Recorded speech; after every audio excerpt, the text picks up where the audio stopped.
Join us and discover beautiful beaches, rugged landscapes, pretty towns, desolate mountain ranges that sweep down to stunning lakes, unique architecture, history and folklore, no shamrocks, no shillelaghs, and definitely no shenanigans, just naked Ireland.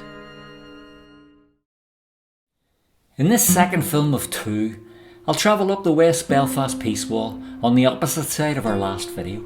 Inevitably, I can't be on both sides at once, so to get the complete picture, be sure and check out both films. Now before we start, it's interesting that this wall along the Westlink motorway divides both Loyalist, Lower Shankill, and Nationalist, Lower Falls from the town centre. Now this may be a planning oversight, or more likely a deliberate move to draw a line between the city centre and working class areas. Like in part 1, we have to circumnavigate the housing developments to get a glimpse of the first part of the wall. And here's a small glimpse down this alley. But we'll continue up the Nationalist part of Townsend Street on the Lower Falls and round the corner. Incidentally, this is the famous Divis Tower, the only remaining part of the Divis Flats complex. During the Troubles, this tower had an army observation post right on the top of it. And here at last we see the wall looming behind this housing estate, not a very pretty sight from your back window. And you can see from this estate agent's sign that that house is sold, so perhaps the wall is not such a negative selling point for some. And the wall continues behind these houses. And it emerges here at this interface gate on Percy Street.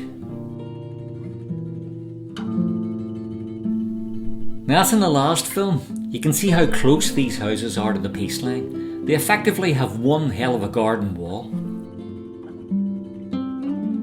And as you can probably see from some of the flags, this area is staunchly nationalist. For those watching from outside Ireland, the first film touched on what these definitions of nationalist and loyalist actually mean. That might be useful to you before getting into this film.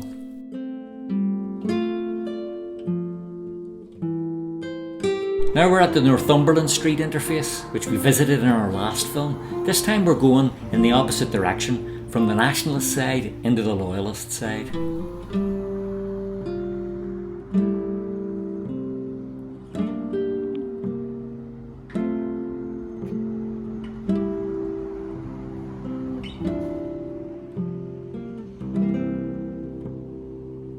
And as we enter the first security gate into no man's land between the two communities, we find this commemoration called Cross of Crosses. It's interesting that this was erected in 2014, long after the peace agreement was signed in 1998, and yet it marks 49 years of conflict, not 29, and it says, "Let this be the year that conflict ends." So an acceptance there that the conflict is certainly not completely resolved.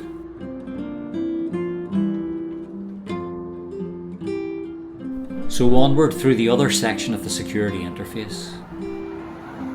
We're now on the loyalist side of the wall, and the murals change accordingly. Further along on North Hard Street, we see this striking image of Christ facing onto the interface.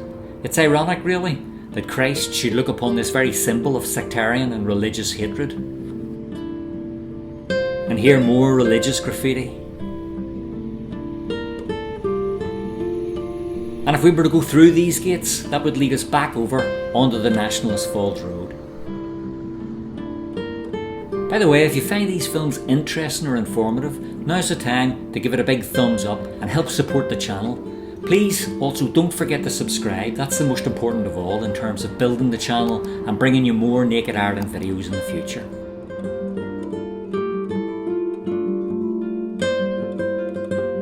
We're now travelling up Cooper Way, and this is perhaps the best way to view the Peace Wall, as Cooper Way follows the line of the Peace Wall for a distance of about a half a mile. This is the section of wall that has the majority of artworks, murals and graffiti, and more recently it's become the spot where tourists write their names with felt-tipped pens. It's a bit strange, to me at least, that this symbol of division can at the same time be a tourist attraction. This seems perhaps more bizarre to people of my generation who grew up in the Troubles than to the younger generation.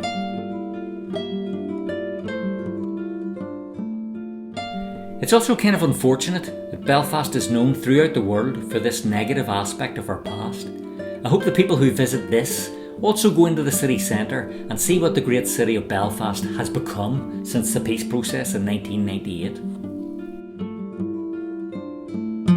And those of you who view Naked Ireland regularly will know that there are several films out there on that very subject, so go seek them out.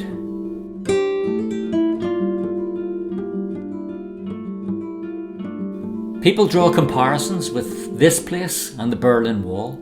Alas, the Berlin Wall was able to come down. I fear it'll be a while before this piece of infrastructure is removed.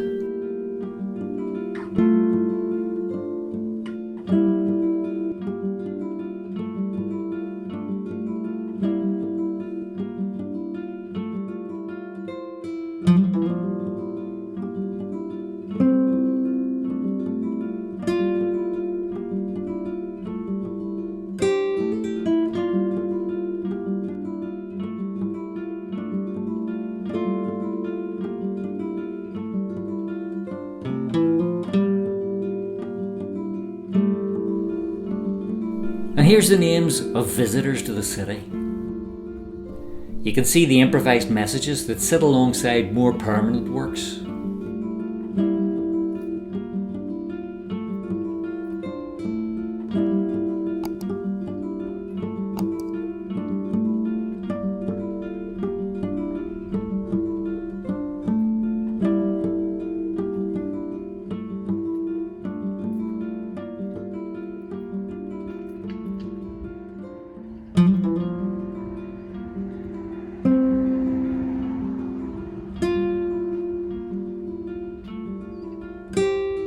Like this one with its quotation from the Dalai Lama. I think we probably need the wisdom of the Dalai Lama in this place.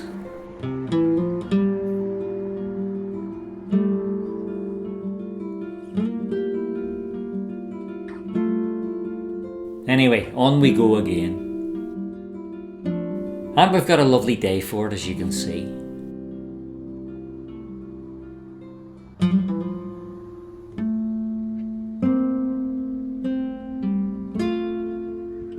We continue along Cooper Way until the wall becomes less formal and lower as the industrial area serves as a divide for the two sides.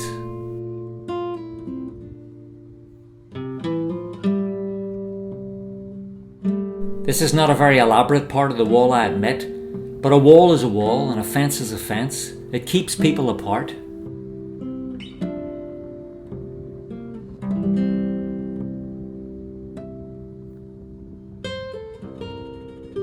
Eventually, we emerge onto Lanark Way.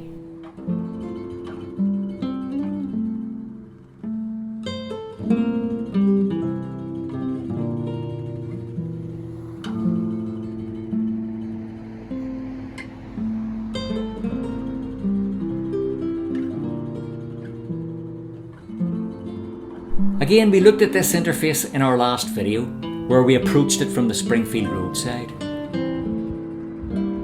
Even in recent years, this place has been a flashpoint of sectarian rioting, and you can see the damage where the tarmac on the road has been melted away by petrol bombs. I think the stupid slogans on the wall here tell you a lot about the intelligence of the perpetrators of these acts of mindless violence. Again, we need to get into the housing estates on this side of the wall in order to follow it. And here it is, run along the back gardens of these nice bungalows in Kirk Street in the loyalist Woodvale area. Now without the wall, this could be a housing development in any other part of the UK or Ireland. It's a terrible shame.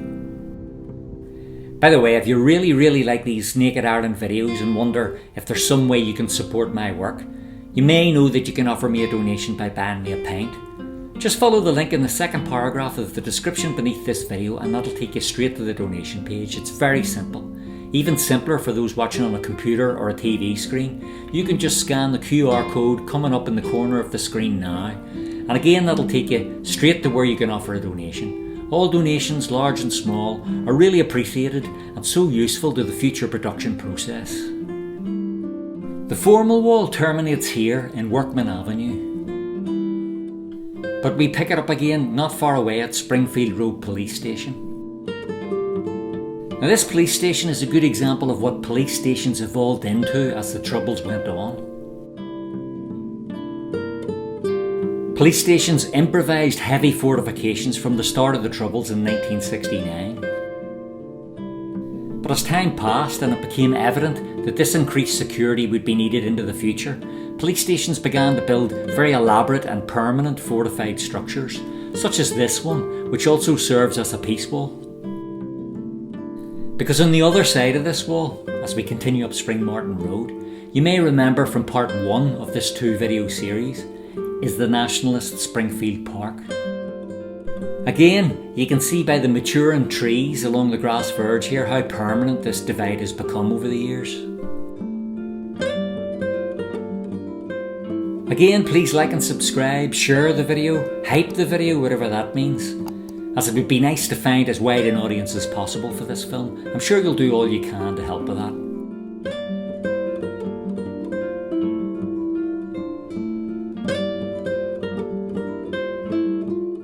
And as we drive out of the residential area, the wall becomes less important in terms of protecting citizens on each side, and it becomes a simple set of railings.